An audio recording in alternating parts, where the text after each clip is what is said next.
Hey, welcome back to Work Truck Record Reviews. Today I have a special guest, Mr. Wes Nelson from Mopsey, and we're talking about their latest release. M is for Mopsey. That's right. And this is release number 3? It is indeed, yes. This is a Work Truck Record Review. I need you to wear a safety vest while you're in here. Sure, I can...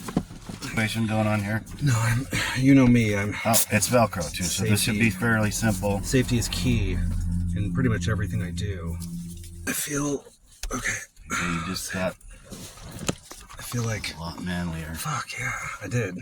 No, I feel way better. I bought this stupid jacket. Yeah. That I wear sometimes, but this is way better. Way better than my stupid. And we're meeting jacket. OSHA standards right now. Oh, good. Thank God. Okay, no, I was going to ask about OSHA next. Yeah. So as my first guest, I got to ask you, what does it smell like to you in this truck? It smells like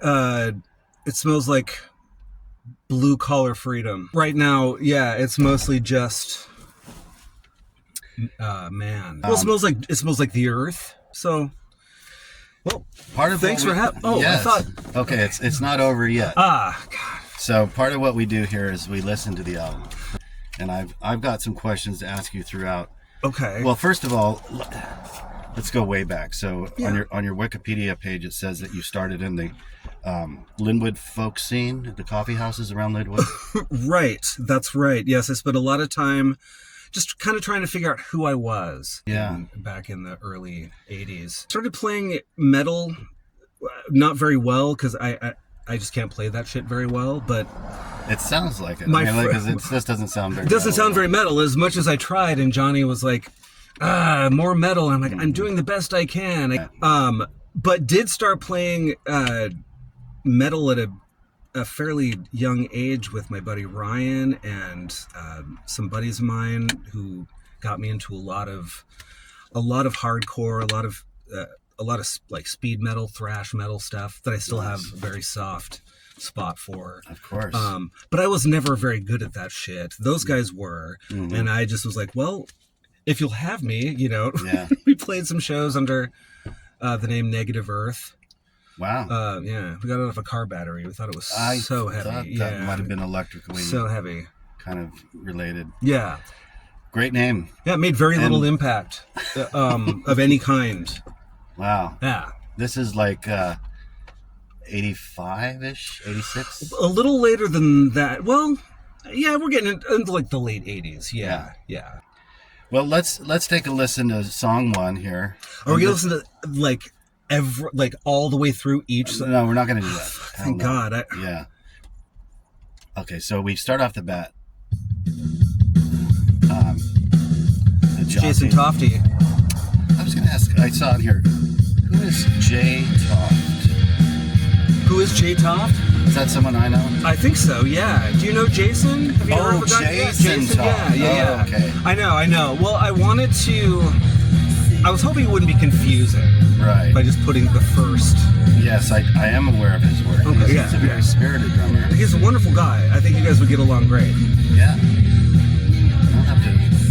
I have played music with him in the past. Yeah, well, he's been in several episodes of my life. No one expects you to remember all the people that you played music with before.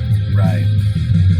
So this song is called Fun Forest. Yes. And that refers to an area in the Seattle Center, am I right? Is this like a childhood reference? Yeah, the Seattle Center used to be called the Fun Forest. And I don't know if it still is, or I don't even know I haven't been there in so long. I don't really know what's left of it, or if it's still like. So there was like a little amusement park or whatever. There's an amusement park. There was a wooden roller coaster called I think it was called the Mouse, or the Magic. No, it wasn't Magic Mouse. That's a toy store in Pioneer Square. It was like the Mighty Mouse or something. Mm-hmm. And I loved that thing. But the thing that I was most obsessed with was a ride called Flight to Mars. Right. And it was the Funhouse ride. And I just remember as a kid, and you can find, of course, pictures of it all over, but He's like a weird cartoon guy. Well, it had these heads on the outside above the entrance to the rides and stuff, and the head in the middle was like a pirate guy missing some teeth, but he moved, like his jaw moved up and down. He went Right. and just went back and forth like that. And I just loved that thing when I was a kid. It was a goofy funhouse ride, not scary or anything, but there was just something about that. And I got this kind of old amusement parky sort of thing going. A vibe going on throughout the whole record. Because let's talk about the cover for a second. This is an AI image that you created. It is an AI image, yes. Front and back, both just done in Mid-Journey, and I was just messing around with some, I don't know, images that I was trying to describe, trying to evoke a particular feeling, you know, something imagistic, something a little evocative, and I liked how sort of lonely that. Were you high? I might have been a little high. Yeah. But when I stopped being high, if I was in fact high when I did that, I still liked it. Wow. Yeah. Well, I know, right? We did talk through that song. I know. The Seaside, which is kind of like descriptive of this, because we're Indeed. talking about. Well, there's a lot of themes that come up here, like the edge of the world and something under the moon. Mm-hmm. I've been listening to this actually. Mm-hmm. I thought that I would do my homework and actually listen to this. Thanks for listening a to the lot. record, Nick. And so that's how I came up with all these questions. Uh-huh. So it's not this song, but there's another song where we'll talk about this song number 3, Edge of the World, where you're kind of come back as a zombie and you want to die over and over again in somebody's arms. It's kind of like it's a post-apocalyptic love story kind of thing. Yeah, this was just like a fun little story, but it's not really a story. No, it doesn't. I got it. Give me a Nazi. Right. Give me a Nazi. Right. I don't know. Are you singing something other than give you? I am, but I mean, again, if that's what you pull out of it, then that's what I want the song to mean to you. I'm not comfortable disabuse you of. I kind of want to be disabused. I was hoping that it wasn't about Nazis. It's really not. It's about a surprise. Driving suburban roads, just you, me, and Ozzy. Oh, Ozzy. It's about being a kid. It's kind of about being not a kid, but about that moment. This is gonna sound so stupid. I have most of your songs are stupid. That's so true. No, let's keeping with the series here. About like that moment that all of us have when you move from that place in your life when you're young where you don't really have any real responsibilities. There's like a summer or so. For me, there was like a summer in between that feeling and like that time when you kind of have to like be a fucking grown up or try to figure out like sort of what you need to do. The only thing that matters is getting Aerosmith tickets for the big summer concert. That's the only responsibility on the horizon. Don't really know where I was going with this. What was I talking about? So this Edge of the World song. Yes. This is really catchy. I love when it comes up to the chorus because you guys are like the Beach Boys. Yeah, so you've got a really pretty voice. Thanks, Nick. You sound a lot like this guy in Muzzle. Yes. Are you nice? I almost feel there were times listening to that band back in the day where I almost felt like I was a part of it. Sometimes, yeah. Wow. It didn't always feel great. Yeah. Yeah, it was kind of a queasy feeling mixed in with, you know, that the excitement of being like, you know, a rock star, like, you know, a famous musician and stuff, living that life, and also not at all coming anywhere close to approaching anything like that. What song is this? This is Pelicans of War. Oh, so yeah. So when I think of Pelicans, I think about the Flintstones, and like pelicans were used to mix cement in their like gullets or whatever that is. Yes. So is this song about the Flintstones? It's a neat image. I love pelicans with army guy hats on. I don't know what's going on there. It's like there's a story behind all of this. It's kind of the only winner is going to be the world around us, human being, like it's kind of an environmental sort of thing, which doesn't necessarily maybe come across, but it's kind of about how at the end of the day, nature wins. Phrase came into my head, and so I just wrote it down and kept it and came back to it. I was like, I really like that. Yes. Oh, here we are again. Okay, so back to Work Truck Record Review. We had a little glitch last time, and we're back. Got some content in the can, but we decided to kind of reboot, start from the top of the song list here, because we got our introductions out of the way. And so one thing I wanted to add, a question I had answered is, this album, again, that we're talking about, M is for Mopsey, was put out by Ian Hernandez. Something, is he like a Colombian drug lord? You would have to ask him about that. He keeps secrets secret. What I know of Ian Hernandez, aside from being the loveliest of lovely people, Sicko, the Subjunctives. That Ian Hernandez. That Ian Hernandez, yeah. We practice in the room together. That's right. Yeah, right. It's that Ian. Yeah. Oh, okay. And he has a label called Top Drawer Records. Top Drawer. Yeah. It doesn't get any fancier of a name. Yeah, and Ian was very thankful. Like, he was a big fan of Young Sportsmen back in the day and stuff. My old band, and I was too. I know. I think we played a few shows with you guys back in the day, and that was kind of fun. Yeah. I remember it being sort of fun. He reached out to us several months ago and was like, "Hey, I would love for Mopsey to be able to get out to more people, and I was wondering if you guys might want to kind of team up a little bit, and I'll help. We'll get some CDs if you want some physical stuff going, and they're available on Top Drawer Records at the moment. Our three albums are available currently, and we're doing a show with you guys March 28th at Connor Byrne in celebration of kind of being around for 10 years and also being on Top Drawer and being like a part of that cool family of bands and stuff. But in the last decade or so, I personally got lazy about my music collection. Streaming. So, all of a sudden your CD player disappears. Where'd that go? All your CDs get packed up and stored away. And you just kind of like go to Spotify for everything, because you can get everything. But what I've discovered is pulling out some old boxes of CDs and getting rid of the clutter, getting rid of the shit ones, is I've got CDs that aren't available on Spotify. In the course of playing music with people over the last 20 years, there's some killer CDs that people made along the way, and those bands are long gone or whatever, but not everybody took the effort to go through CD Baby or whatever, get their content digitized. So I'm all for it, and whether it's vinyl or CD, I think or even cassette. I do have a cassette player. Yes, you do.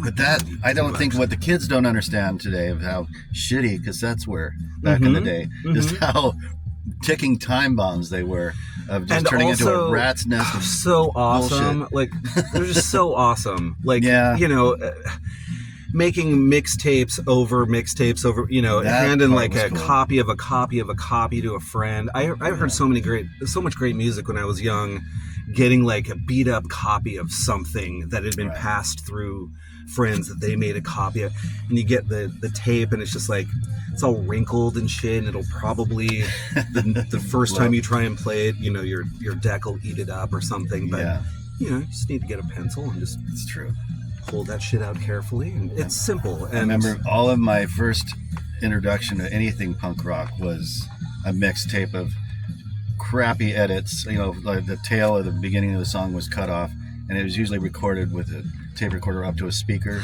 Yeah. So and you were the third or fourth person in line to get a copy of like Red Cross's Annette's Got the Hits, or anything by Suicidal Tendencies. And I'm just trying to think of the early Dead Kennedys, like the early 80s hardcore that I was first exposed to was on shitty cassettes. Yep.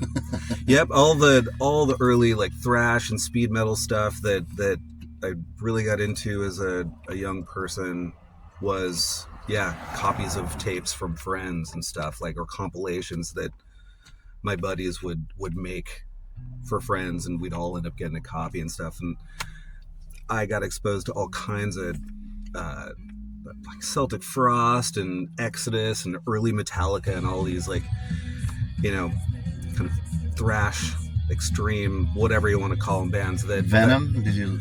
Oh yeah, Venom, Celtic Frost. Yeah, I already say Celtic Frost. Venom, yeah, hilarious. I love Venom, just great. And you know, that kind of evolved into like a love of heavier, harder, faster stuff, black metal, you know, all kinds of stuff. This is so funny because I love that stuff. I really do. None of it comes through to Mopsey. No, well, There's it's no like through I line to can't that. really play any of that stuff. I mean, I can play certainly like slower, dirgier, heavier, simpler things, but you know, a lot of the more technical stuff, you've seen me play. Yeah. I try and stick within the parameters of my skill set the best that I can, and then, as fortune would have it, I find myself that I've been very lucky to play with people who can do those things that I can't fucking do. Yes. Ryan's really good at playing fast, more complicated stuff, you know, and I love trying. I love playing it, but I just never got the. Ryan's a wunderkind. He is a wunderkind. So you're right. I mean, he could thrash. He could do any kind of speed metal thing. Yeah. But Asshole. I don't like him. Yeah, I was listening to the Glad Girls record you guys did with my wife. I remember. And he does some guitar stuff on there. Then he sounds like a Nashville country guitar session man. Mm-hmm. Like he can pull that shit off. He can. You know, in a heartbeat, just after shredding. Yeah. It's almost supernatural. He's always kind of been like that. It's always been a little unnerving. You know, he'd be a really cool guy if he was a little more pleasant to be around, but well, some things can't be helped. Yeah, don't hold your breath, buddy. It's not gonna. We love Ryan, though. Absolutely. Yeah. And Ryan, I love Ryan with all of my heart. He's my oldest friend. We went to high school together. He's been in so many of our bands, right? Yeah. He was a riff rocker as a guitarist and a drummer, and then he was on Mazel, obviously. American Junk, band that made Milwaukee famous, Small Change, Young Sportsman, Glad Girls, yeah. Yeah, he's just a. And now he leads a rock and roll outfit called Dum Dums, right. Which I am very fortunate to play bass in with our old buddy Jeff, who was the drummer in Young Sportsman. Right. That's just been a joy. I love playing bass, getting better at it. You know, getting better at it as I go. It's such a nice departure from the other stuff. You know, not having to sing leads and all, you know, I can just like play the bass and like lock it down and keep it low and shitty. And I had a similar run with Lower 48 and Southtown Bureau of Chiefs, where just got to rock out on bass, an occasional backup vocal, and nothing more liberating. It's great. Yeah, I always feel extra. 4 strings and the truth. Yeah, man. Yeah, it's so much fun. It's so much fun to I don't know, learn as I go with this instrument. I mean, I played bass a lot in the past, but nothing, you know, obviously in Glad Girls I played bass, but like I didn't know what the hell I was doing bass wise. I'm like, well, I guess I'm just gonna play what I feel like playing, and it just sounds like someone. I think it all works, but it also sounds like it seems like anyone that would hear that would go, what's up with that bass player? Well, like, no. What is that? Why is this? Here's my thought on that whole thing is that I love it. I think that accidental bassists, guitarists first bassists are the best bassists. Like Paul McCartney. You know, it wasn't his first gig to be a bass player. He was like reluctant. He was a reluctant bassist. I think with McCartney that if he gives it a little more time, like he'll really come into his own. That's always sort of been. There's room to grow. He needs to give it more time. Yeah.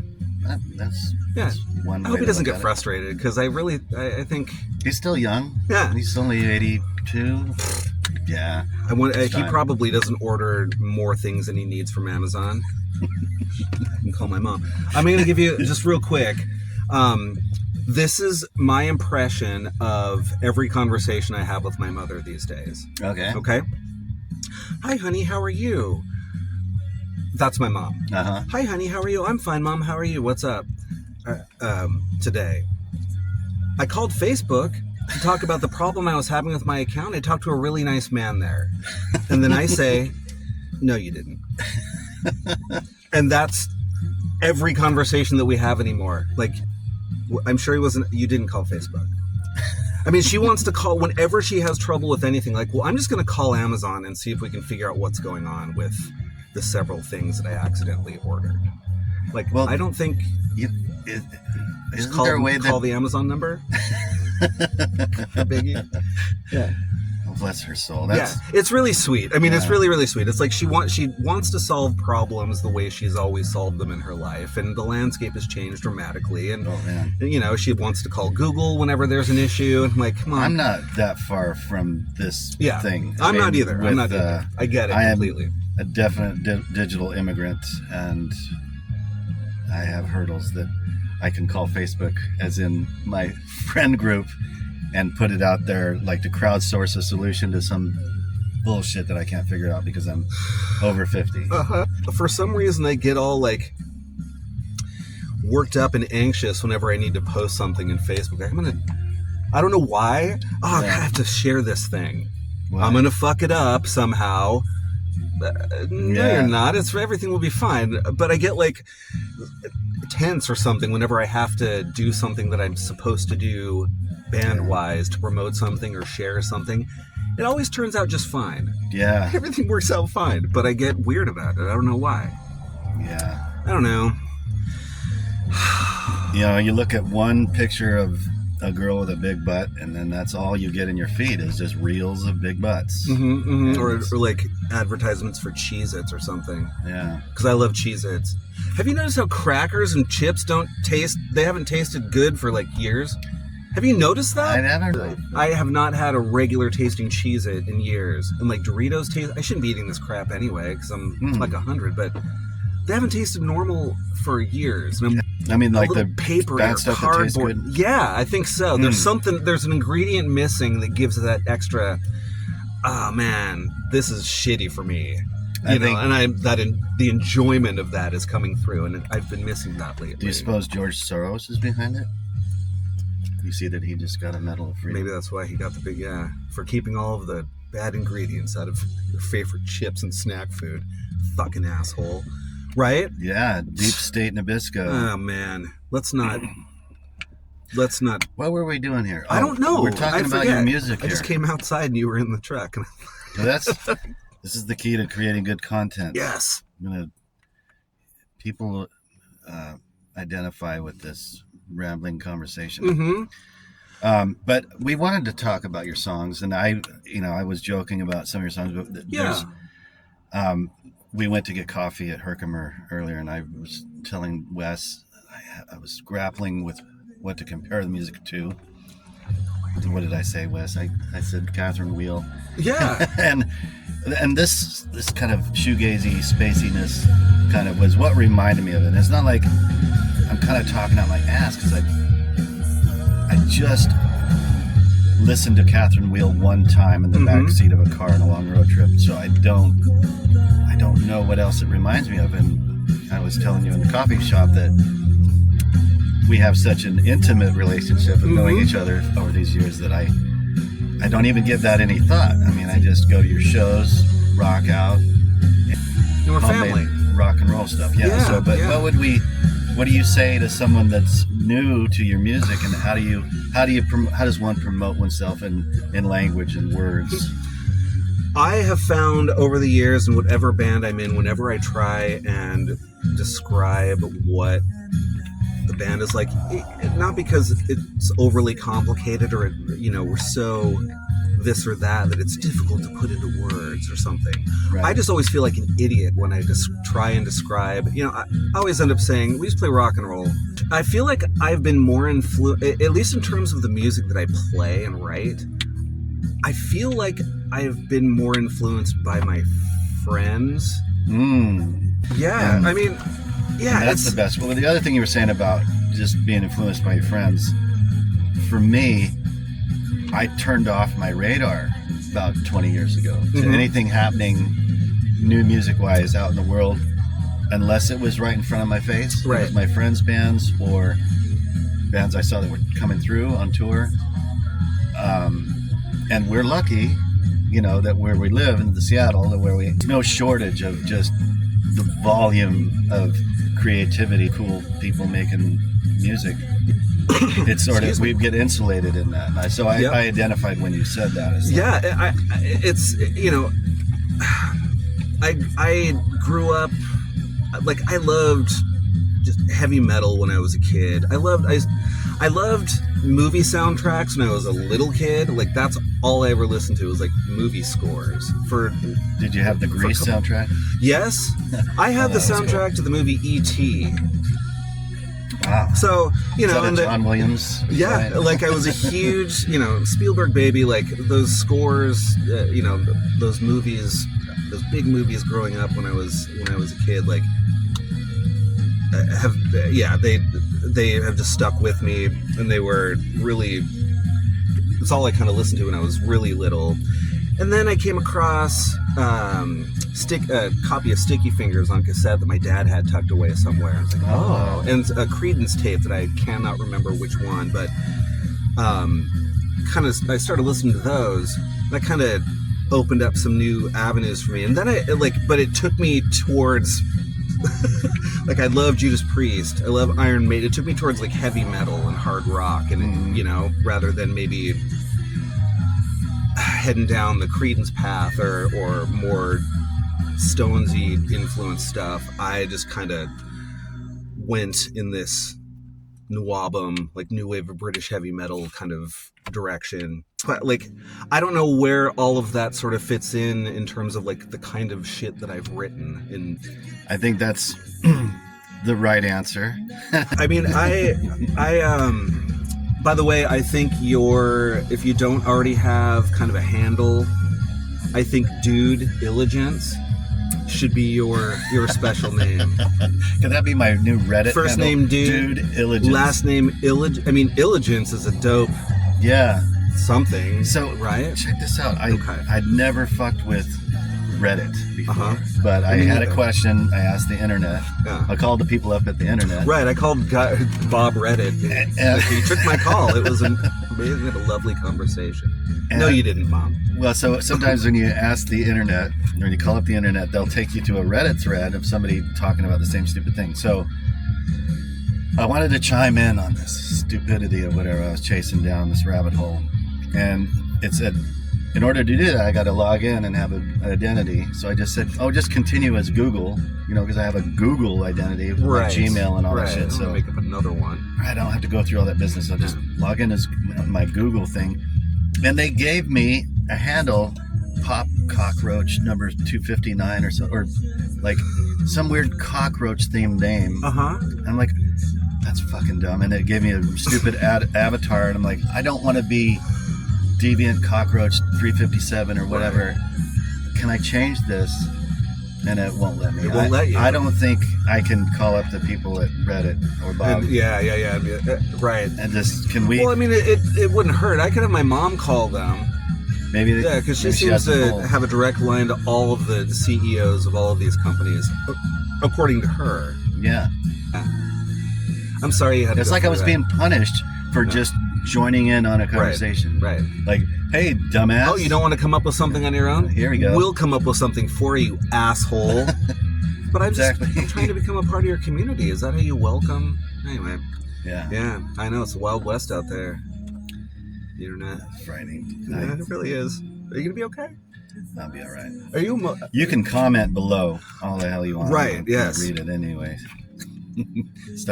Oh, go ahead. Sorry. I wanted to talk about a song on here that I really like. Yes. Are they over? Are you out of songs? Did we call up the... No, that... oh, wait. Let's go Gravity backwards. Fails is the last one. Okay, let's talk about this for a second. Okay. Now, I'll go back to the other song I like, but we had a conversation before about Bob Dylan and his song, Just Like Tom Thumb's Blues. Mm-hmm. And the opening line is, when gravity fails and negativity don't pull you through. I asked if you were familiar with that song, and you said no. Mm-hmm. Right? That song had nothing to do with the title of this or the line. And I thought, that's so. Where does the pairing of those two words come from, if not from Bob Dylan? Yeah. And perhaps there's a common thread, or is there any chance it was a subconscious thing? But anyway, I forgot. I was probably really drunk when we had that conversation, so I forgot what you told me. I remember we were out front at Tim's, I believe. Okay. Possibly. All right. Because it was, I remember standing out front of that place and you asking me about this song. And that's the end of my story. I just remember, this song title has been used. It's not like, I don't know where it came from, but it's the name of. It's not like a unique title or anything. You know what I mean? It's. I guess not. It's just a very. I mean, it's a unique pairing of those two words. Mm-hmm, mm-hmm. It fit really well when I was coming up with it. When I'm trying to come up with stuff, sometimes it's like. Lyrically, certain placeholders will kind of fit in, and just for a while, and you kind of figure, well, let's put these words in here for now, and they fit nicely, and as I go through them, I'll see if they stick or not. Like Paul McCartney is the movement you need is on your shoulder, and in his famous story, like, don't worry about that, I'll get rid of it. No, you won't. Yeah. It often turns out like that, where it's like these placeholders sort of become fixed over time, and I've kind of realized, like, wow, I've kind of written the whole song around this placeholder that wasn't necessarily going to end up in the song, but now it has to be in the song because the song's about that now. Yeah, that happens to me pretty regularly. It's like I don't know, sometimes certain phrases or certain words just like that's going to be in there. Like, well, I love that, or this has to be in the final version. Right. Which leads. So this song, I'm going to point out, I like on a very superficial level. I just like the way it sounds. Well, good. That was sort of my hope with all of these songs on the record. Yeah. People like the way they sound. So what's cool about this song is the Hammond organ. This is Impossible Trees. Impossible Trees, yeah. And that's Johnny Sangster. Johnny Sangster's playing organ, yeah. Yes, he came up after recording and before doing the final mixes with Johnny a month or so later. He, of course, had a handful of ideas to like, I came up with this, we can see how it works, and I guessed this was him. Yeah, so he, listening to this, he's like, I came up with an organ part see what you think. And like, I love that Johnny does this the way he does it. Like, he had it laid down before we showed up to listen back to it during mixing. He's like, I took the liberty of already putting it in there to see what you think. And I'm like, well, now I can't hear it without. Yeah. It's beautiful. Yeah, it's perfect. Yeah. And certainly, if it didn't work for whatever reason, which is unlikely with him, he would take it out. But he just always all said, yeah, we don't like it. And then he just saw his eyes like kind of blow up and his lip quiver a little bit. You don't like it? Just one tear. Just one. Yeah, but, he wouldn't. Well, it's killer. I mean, it makes, not that it makes the whole song, but it is such a fucking great, very subtle, one note that kind of like comes in on that. And then he knows how to speed the Leslie up and down just the right way. Yeah, it's quite lovely, and it fits like Ole's yeah, I mean, like, that guy, man, Ole's no longer in the band, I will say. Ole was in the band for like 9.5 years. Yeah, and he's living down in Tacoma, and, Ole and I started the band together, and he plays like no other human being on earth. Like, yeah. he just, I'm so blessed and grateful to have had a chance to play with that guy for so many years. Yeah. And fortunately, like, our old pal Ryan had moved back from Colorado by the time Oli left the band, and he, you know, my oldest pal who I played so much music with for years was like right there to kind of fill in the shoes, So, you know. And it's yeah, I'm just lucky. Anyway, just a rotating cast of extraordinary people. Yeah. That I'm like I to this day pull myself back from all of this when I need perspective and kind of force myself to kind of take a larger view of things. And like, I cannot believe that I get to play with the people I play with, and that I've got to play with the people that I've gotten to play with over the years in a town full of some of the greatest people and musicians alive. Okay, so it says here, a moon-sized huzzah to Andy Smith for making such glorious sounds with his weird machine. Yeah. So let's talk a bit about the weird machine that Andy Smith owns. Well, I don't even know what you'd call it. It's like kind of sound. It's like a little console like this with all kinds of inputs to connect to other inputs and things. But it's all a digital thing. It doesn't have any tape loops in it or something. I don't think so. I mean, we were in the control room while Johnny was, controlling stuff, and Andy was sat in the middle with this weird little machine. I mean, I know it's got a name. It's like a weird modulation. It's all kinds of... We can put it in a subtitle below. Yeah, I just don't know what it's called, but he knew exactly what he was doing. It was fascinating to watch because he's like unplugging this stuff over here and plugging it in over here, and there's all kinds of... With the two songs we thought would be kind of cool to have some transient, ambient kind of effects going on, Seaside and Gravity Fails. It's like he was able to take certain guitar bits or certain sounds in the song already and then just mess with those. Of course, Andy and Johnny would be able to talk about it much more efficiently and correctly than I am. We were just all like, we were all just kind of hovering around, like sitting on the couch, like just letting them do their thing. And it was just fascinating to kind of watch them play. And then Johnny took what Andy had done and obviously kind of pared stuff down or just kind of consolidated all of the cool sounds Andy had created into what ended up on these tracks. And Oli was like, weirdly, it's like my favorite thing about this record, which was not what I would have expected him to say. No, and this is the final version then. Yeah. Because I'm not gonna suck the joy out. Is that the right way? I'm not gonna suck the joy out of your handbag. Is that? Well, Johnny definitely knows what he's doing. Yes. Did you read that thing in Tape Op about? Oh, it's amazing, and richly deserved. Like I was very excited to. I really wanted to like record with Johnny again because we did our last Sportsman record with Sangster, and I'm the last person to be one to say things like this generally, but like that record, If You Want It by I fucking love that record. I never say that about. Is that the one that Rusty did the cover? Yes, with kind of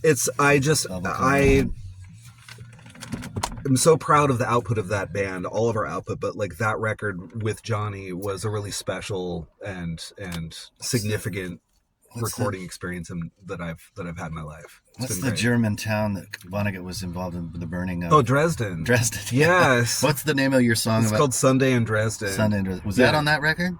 Or was that the record before? That was a great Sportsman song. That was, that was a full-on, like, this is my Britpop song, kind of, not because it references a city in Europe, but it just has kind of it has sort of Britpoppy, like I love Britpop and like Blur, Oasis, that era. Love Blur, Stone, love Blur, and I didn't like Oasis at first back in the day.